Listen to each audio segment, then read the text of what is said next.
وهنا بجهز الحشوه، بعمل حشوه الفراخ واللحمه مع بعض، بصل وحط له ملح وفلفل اسود وهقلبه شويه، وبحمر البطاطس من الناحيه التانية. هنا الفلفل مقطعاه بالطول كده، استخدموا اي فلفل انتوا بتحبوه.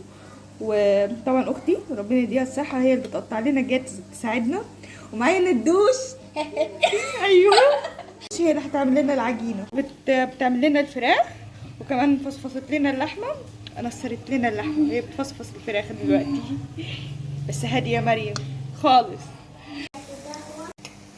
هنا هحط اللحمه، شويه بهارات وفلفل اسود، ممكن تحطوا 7 بهارات او بهارات لحمه. هقلبهم كده مع بعض وخلاص كده. بالنسبه لي حشوه اللحمه خلصت، مش هحط معاها فلفل ولا اي حاجه، وقت ما اعمل ابقى احط اللي انا عايزاه بس كده. هنا اللحمه حطيت حته ثوم وهقلبها شويه بس كده. كده اول حشوه خلصت. هحط الفراخ واحط لها برده بهارات، بس تحطوا لها بهارات فراخ مع فلفل اسود. ماشي يا جماعه. البصله حمرت مني هنا شويه، حاولوا تخلوها ما تحمرش. ماشي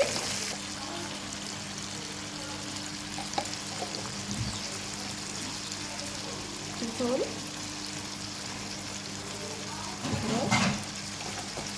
حط لها عصير الطماطم اللي احنا قطعناها للساندوتشات بتاعتنا او الفطاير، ماخدين منها القلب بتاعها بقى هحطه هنا مع الفراخ. بس دلوقتي الطماطم بنسيبها مع بعض لحد ما تنشف خالص، بس بيبقى طعمها بجد حلو.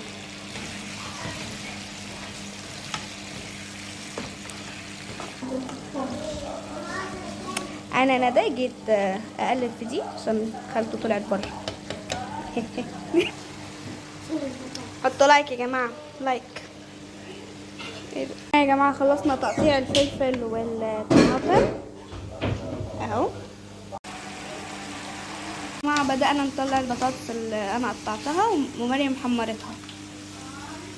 جماعه ما تنسوش اللايك والسبسكرايب طبعا، نعملوا تعليق حلو كده. ايه رايكم في الاكل؟ هنا يا جماعه هنعمل العجينه.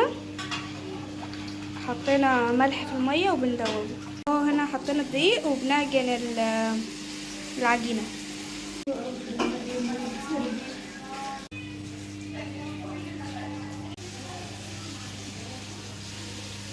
مع فطيرة الفطاير خلصت.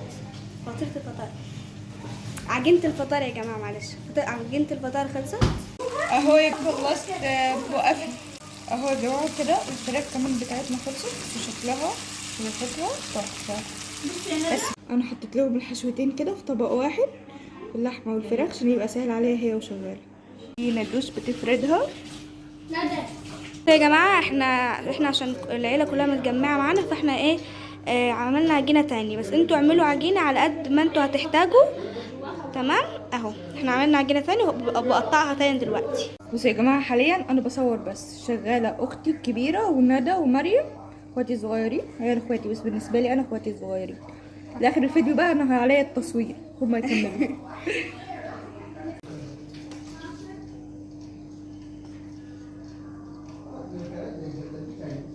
كنت زودت الحشو حته ايوه كده. ايه عشان زودت لنا بصل. ماشي يا مريم.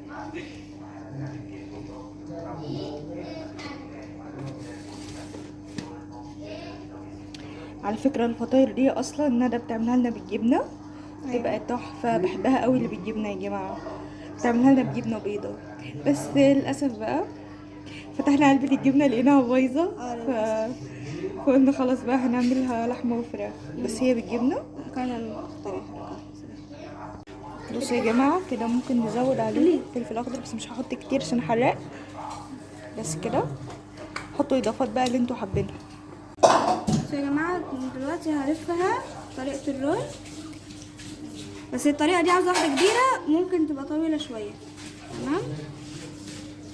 انا هحط فلفل في دي بقى، هحط طماطم، وكمان هحط بطاطس. عايزه اقول لكم انتوا ممكن تعملوها يعني باي حاجه انتوا حابين تعملوها. وهنعمل كام واحده انا وندى بطاطس بس، عشان احنا من عشاق البطاطس. بس يا جماعه ممكن كمان العجينه دي مش جبنه بيضه بس او الحشوات دي بس، ممكن تختاروا اي حشوه انتوا عاوزينها. ممكن لانشون. مثلا اي حاجه، أي جبنه حاجة رومي، انتوا جبنه رومي حابينها. بتسيح من جوه بتبقى تحفه.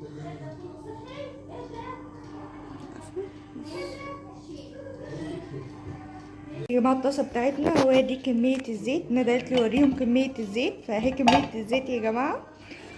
سبتها تسخن كويس، هحط الفطاير واوطي على النار على الاخر. يا جماعه هما دول بدأوا يحمروا، فقلبناها. لا دي لسه هدوقها على القناة.